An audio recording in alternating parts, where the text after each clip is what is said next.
and do all that sort of stuff.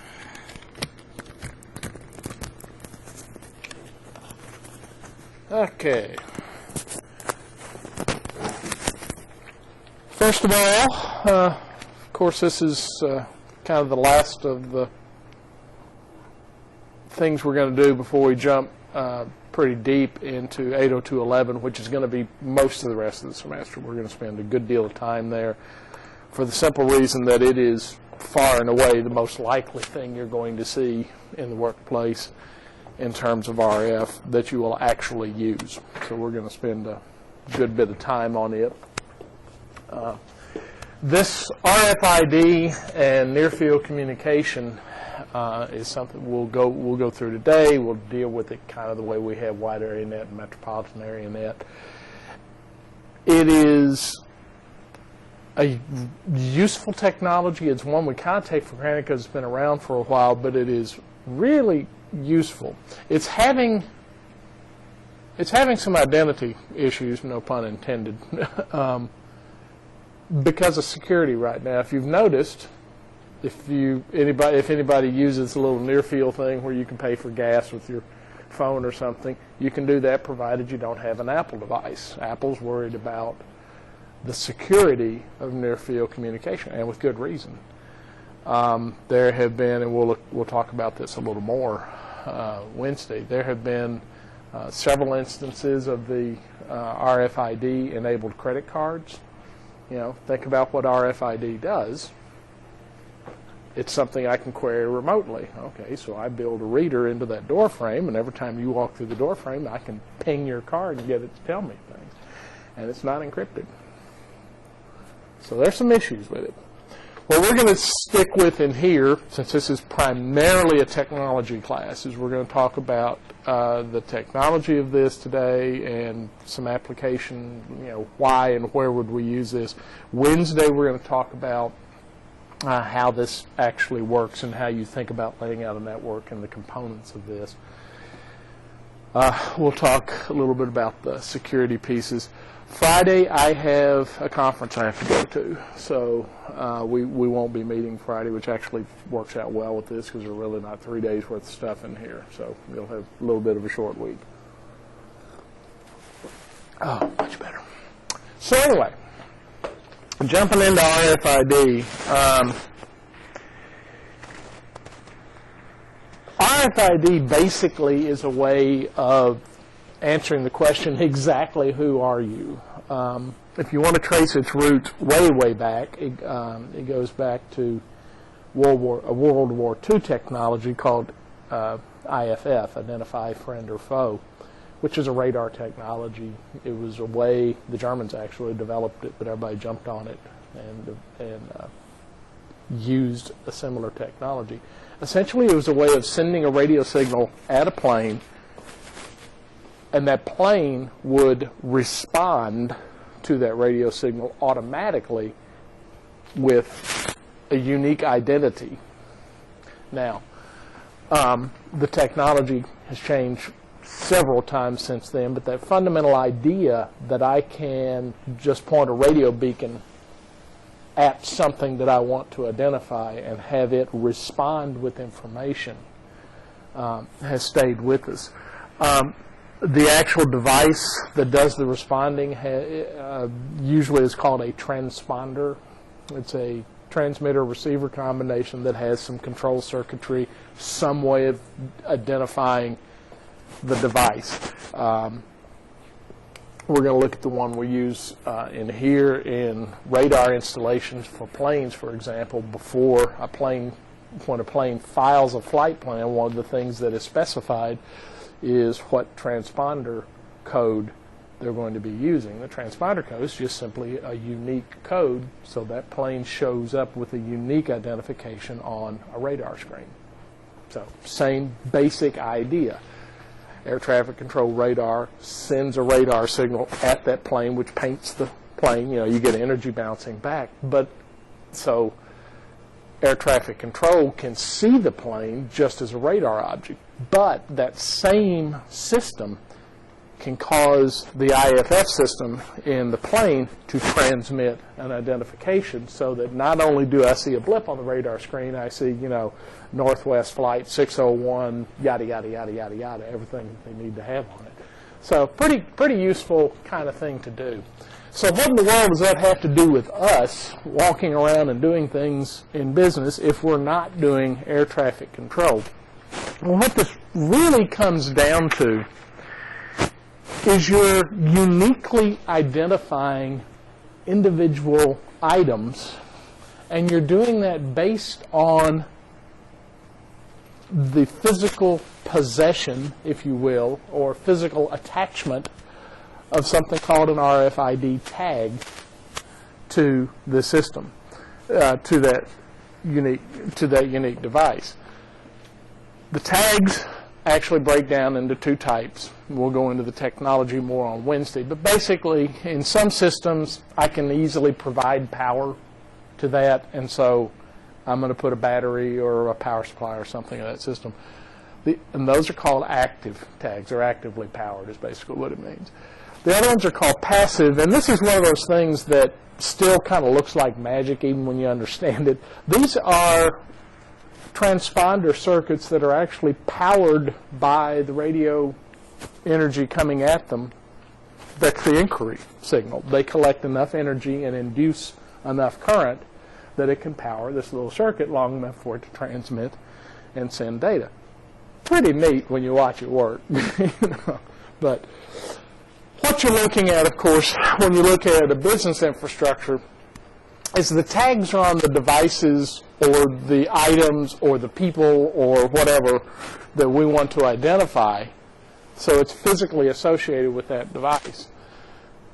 When we go through a reader, that tag dumps its information. We'll look at what the information consists of here in a minute.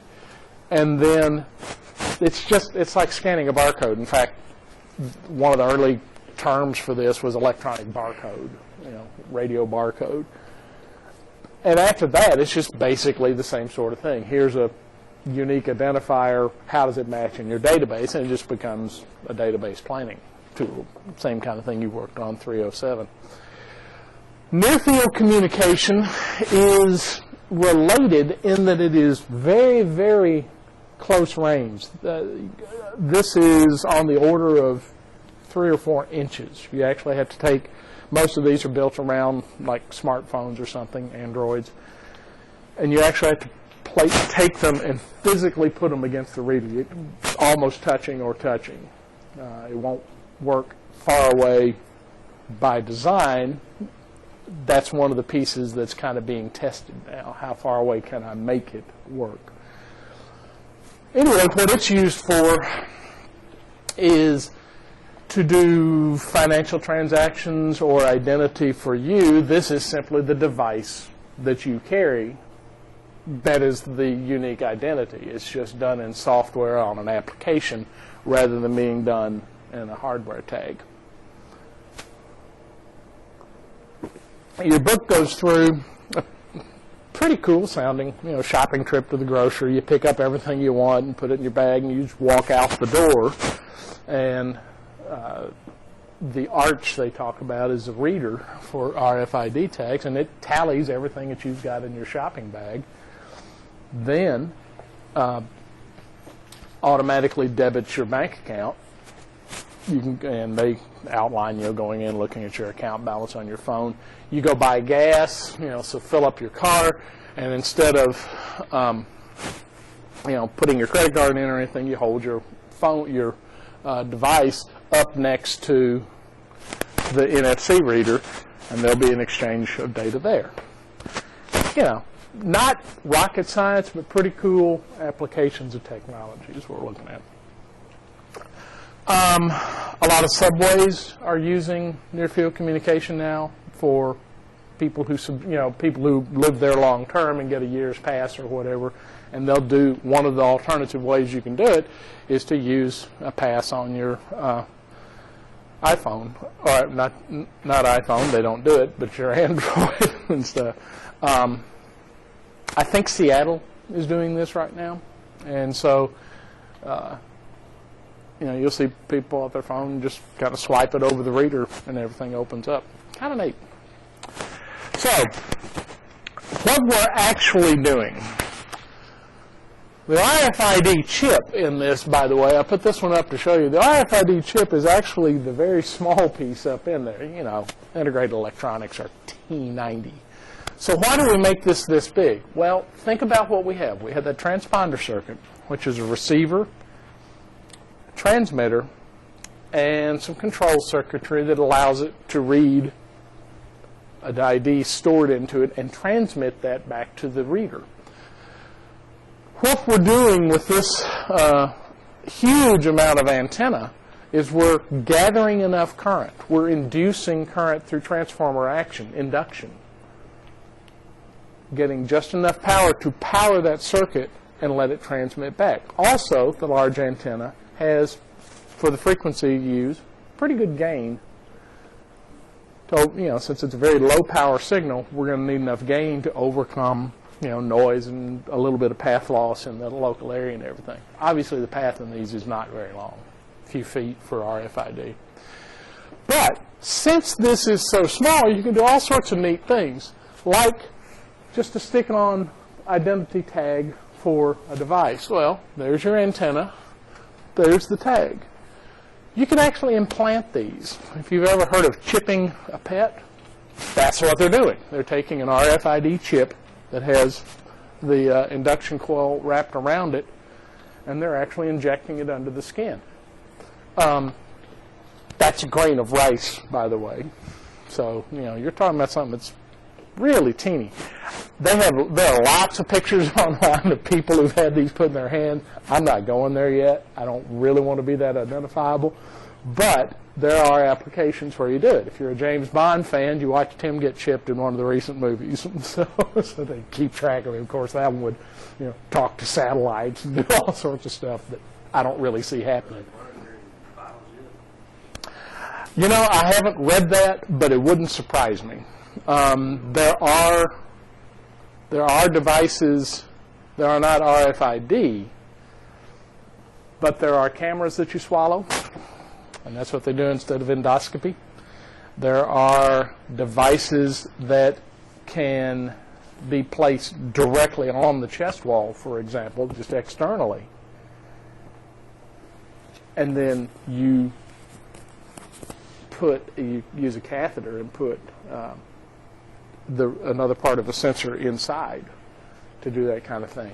They would have to have some form of identity to ID. But I don't know. Be neat. I bet it. If not, it won't be long. Okay, so we've been talking about identity. The identity for whatever it is you're tracking is the fact that this physical tag is attached to or possessed by or injected in or whatever. It's physically associated with whatever it is you're tracking. What's actually going on in there is electronic code called an EPC, electronic product code. And these have been around for a while, and they've gone through several generations of what they can do. It's basically the same problem as IP4. Every time we think we build a big enough sandbox, we run out of room. So what the current one, and I'm showing you the 96-bit version of this, all of them work similarly. The size of the fields changes in the earlier versions or later versions. First, you have an 8-bit header. Notice these are all written in hexadecimal. So you have 2 hex digits that specify which version of the EPC protocol you're using. 2 hex digits. We have 8 bits. We can do 16 versions of this. I'm sorry, 256 versions of this. Domain manager is the manufacturer that is associated with this particular tag. So in other words, if I am IBM, I'm going to have a unique manufacturer domain manager piece of this. Domain manager is, I've got to look at my notes to make sure I get this right. Domain manager is 28 bits, So we can do, what, 2 to the 28th, so 268. I think your book says 268.5. It's not quite that, 268.4-ish million. That sounds like a huge number of companies, but when you start thinking that companies aren't quite as monolithic as that, and you have divisions that are going to do it, you can probably start pushing that number pretty hard. So I think some of the expansions will expand the domain manager. But the idea is each individual manufacturer would have a unique domain manager code. Okay. Then we have object class. This is the type of things that manufacturer is making. Okay, so if I'm IBM, one of the things I make is mainframe computers.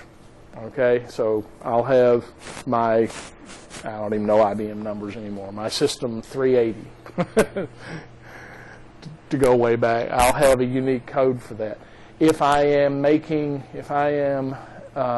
General Mills, I'll have a code for each cereal that I make. I'll have a code probably for each type of packaging for that particular cereal listed as a code. In other words, I'm going to uniquely identify all the things that I have to inventory and that people are going to buy from me. I'm sorry? Yeah. In fact, it is the same thing. Yeah. The SKUs, I got to remember what the term is. I wrote it down. It's stocking code or something like that.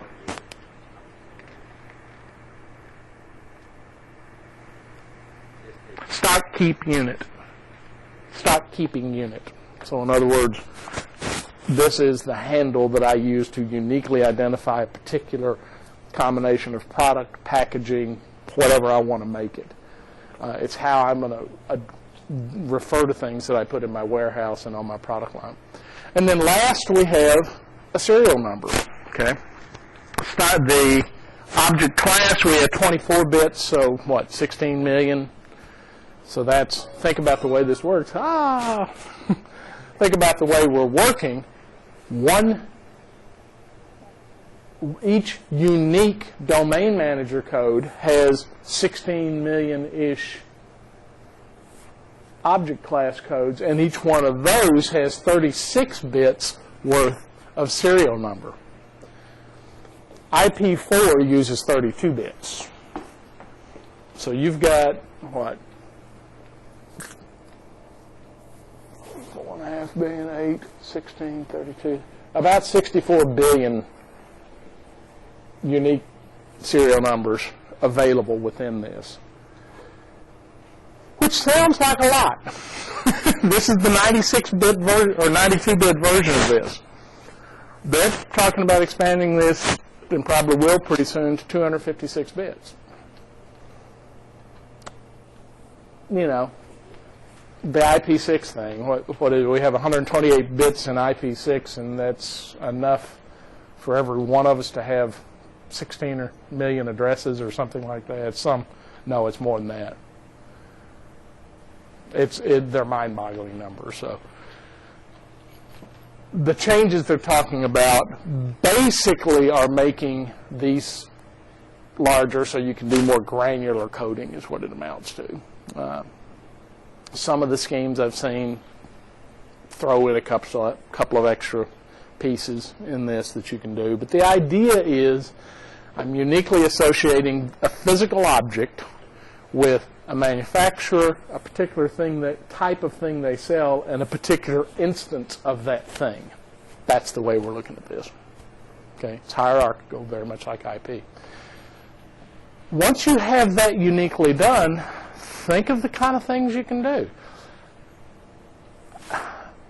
Obviously, we can do inventory. That's what this was developed for. So I'm going to make 10 million DVD players. I'm going to assign, hard electronics domain manager, DVD player object code, and a unique serial number to each one. Now when I ship them to Walmart, I can put them in the shipping container as they're loaded. I know which devices have been loaded in that shipping container. As they make their way through the chain, the shipping chain, and get to the store, I can see which one went where. So when you purchase it and check out, that product code is scanned. There's your warranty proof.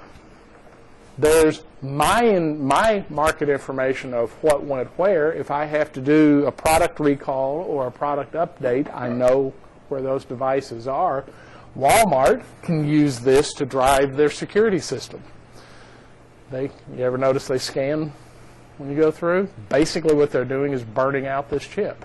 You can do this my wife had a purse one time that she got, and they had buried this chip somewhere. We never did find it, but it probably was sewn in. But every time she walked in a store, it would set off the alarm. She showed them over and over and over, but it got old, and we were getting ready to go to a city where they didn't know us. And so we threw it in the microwave for 5 seconds. Guess what? It doesn't beep anything anymore. In other words, we induced enough current in that to burn up the antenna. So, farmers have used this for a long time, particularly big herds, farmers that run big herds of cattle. They have to keep up with feeding, they have to keep up with weight tracking. There's a huge amount of record keeping, huge amount of which animal has had what done to it, which problem, all of that.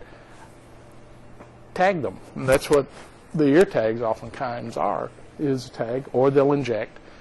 But that ties back to a database for that particular animal. You've heard the FDA recalls about ground beef and stuff, and you notice they chase it back to a particular farm. This is how that chasing happens. Prescription drugs. Much as you don't like to think about it, one of the big problems in hospitals is making sure that out of those 600, 700, 800, 1,000, whatever patients in those beds, that the right drugs go to the right patient. And it's a problem. There are deaths every year because of that. They have adopted, in many hospitals, most of them, all of them that I know of, have adopted using RFID type tags on prescription pill bottles, even when they're being distributed by nurses in the hospital. And it's to make sure that happens. Your patient chart has a unique identifier. A lot of them have RFID chips as part of the top cover. They scan that with their whatever device so that they're looking at the correct record. They read the prescription pill bottle and see if it matches what's been ordered for that patient. Pretty neat. It's cut way down in places that have adopted it on medication mistakes. Marathons. How many people were in the Boston Marathon this year? I mean, I'll run 100 yards dead out and fall over dead.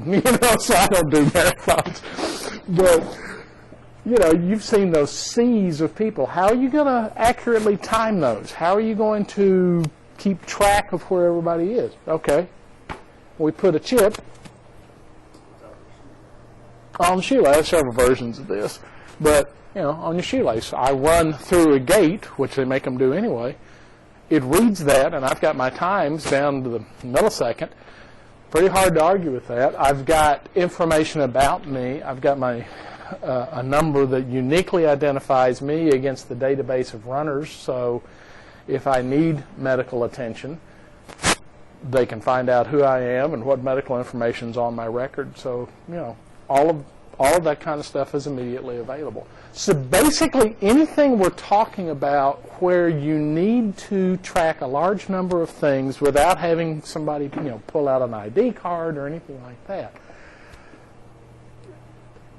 They are, in fact, pulling out an ID card. It's just they're giving it to you electronically. It is something they possess. Now, let's talk about the downsides a little bit. Credit card companies have picked up on this and have RFID'd credit cards. Great idea. It's a near-field kind of thing. Yeah, I'm sorry, I shouldn't use that term because that's the other technology. It is a very close range sort of thing. And the idea is I can take my RFID card and I just simply wave it in front of the scanner. I don't have to pull it through, and everybody knows, you know, those things wear out and cards wear and all that. With RFID, that's gone. The problem is there's no uniform encryption method, so if I'm doing this on a credit card that I'm going to use anywhere, I can't encrypt it.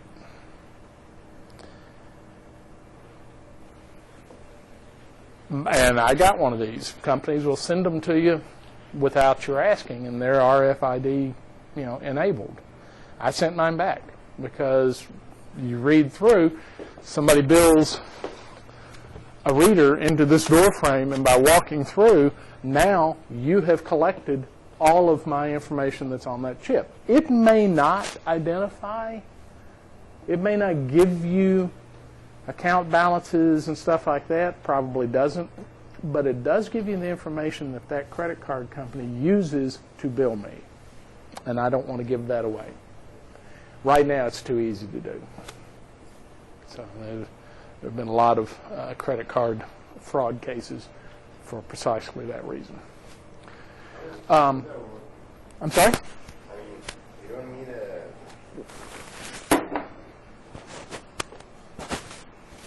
credit card? I don't even have to take a card out of my pocket if they're doing RFID.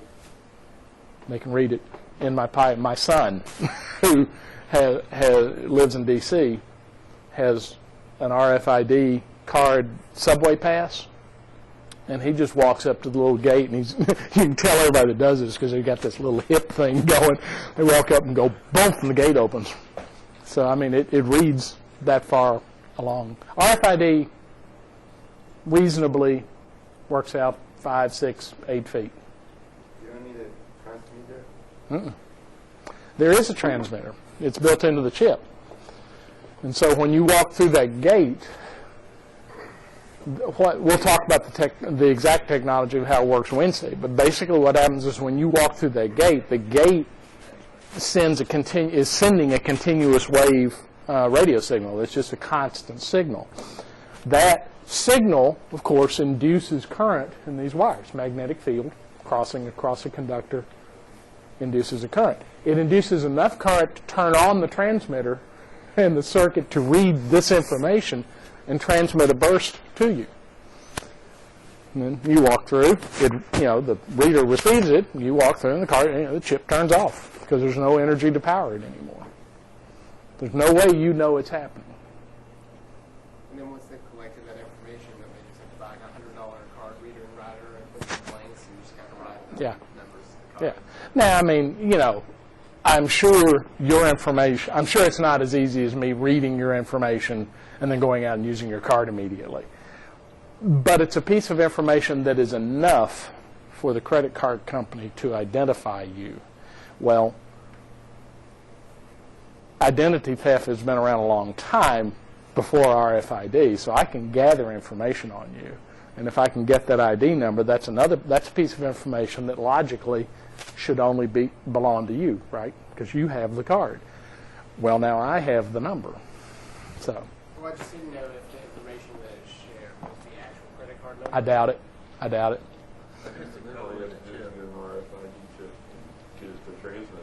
Yeah. So. That's all you can. Yeah. What about medical records? Well, I mean, this type of technology is at the point where you could store your medical records in memory and essentially transmit them this way. You're really talking more about near-field communication with that kind of application. And I'm spinning something out that, to my knowledge, doesn't exist yet, but I bet it will soon. What if, in addition to just having this number and referring to an external database, what if I want my medical records to really be that portable? Well, I build a bunch of memory in here and let you read them out. Okay, first responders, great idea. I fall off a ladder at a fire or something. They take me to the hospital. All my medical records are right here. They read it with a reader. The downside of that, all my medical information is available to anybody that has a reader. Now, that particular instance, there are standards and legal requirements for encryption of electronic medical records. But you guys are going to be dealing with the we can but should we part of this. What was the line out of Jurassic Park? We've been so hard thinking about could we forgot to think about should we. Do we need to have everybody walking around with their medical records that way? I don't know. If it saved my life, I probably wouldn't be terribly opposed to it. If somebody gets my medical records and does damage with them, maybe I would be. I don't know, just something to think about. What about, and I'm not the one who came up with this idea. This has been in the press, at least 3 different variants of this since I was in high school. What about chipping kids when they're born? Uniquely identified. Well, think about law enforcement for that point. I think it would be practical to use in like a car registration process. Mm-hmm. It could also help if you have the system work with the red lights and like slow down traffic or like Sure. But I don't think they should chip kids. That's just we could use this for John. I told you guys about John McLaren's bad driver thing, didn't I? See, this is perfect. Chipping kids is an identity that goes with those kids. So if they're lost or they're injured or they're kidnapped or whatever, you can identify who kids are. Okay, somebody has kidnapped them. Somebody has kidnapped a kid. They've got them under control. They walk into a rest stop on an interstate that has a reader, and you see that this child that's been kidnapped is at this rest stop. Okay, that's a great idea. Now, could that be misused? Sure. Where do you live? Little girl, or whatever, pick whatever devious voice and face you want to put on that. But, yeah, it could be misused real easily. Should you require this of prisoners? Now, I realize we're getting a field from the technology, but you guys are going to have to think about these things. I mean, this stuff is disposable cheap. Every book in our library has an RFID tag in it. How easy are they to remove? Depends on how they're put in. A lot of times in books, they're just simply pasted in the back. But the technology is so inexpensive. You put it in. How are they to remove? You mean like physically remove? Again, it depends on how they're put in. The ones in the library are basically about that. That is about an inch square, and they put it either inside the back cover or inside the binding. You just have to rip it off.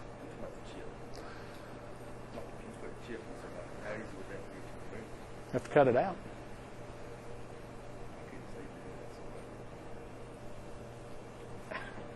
There are a lot of things I can't see that people do. I don't know. This is one of those technologies that's really cool and has a lot of good application. I think we're going to start seeing some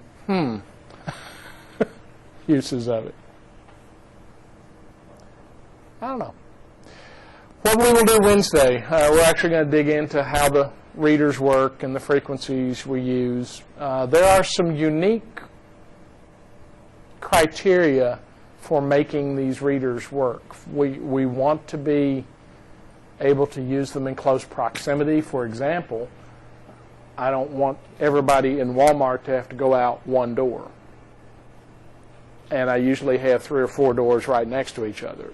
So how do we keep one reader reading only the chips that pass through it and not the ones that pass through the reader next door? How do we... Anyway, we're going to look at things like that. Again, the goal here is not to make you designers of this, it's to make you aware of it.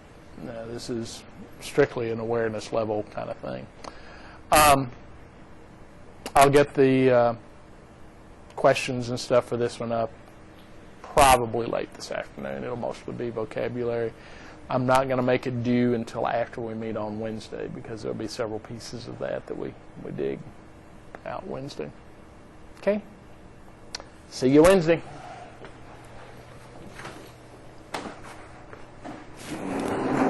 Now, to find out why this machine wouldn't boot, or wouldn't get on the network, it booted fine. Sure is, isn't it? How very interesting.